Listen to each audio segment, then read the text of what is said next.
под крышей на столоме.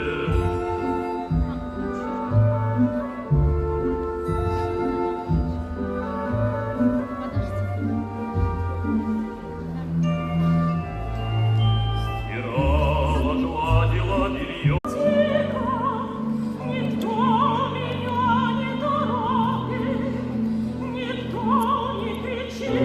Золушка, подай, Золушка, принеси, Золушка, унеси. Принеси, унеси. Я себе хозяйка, на вечер спят мои сестры и мачеха, а у меня все прибрано, хоть гостей принимай. А что, если в самом деле ко мне вдруг пришли гости? Нет, этого и быть не может.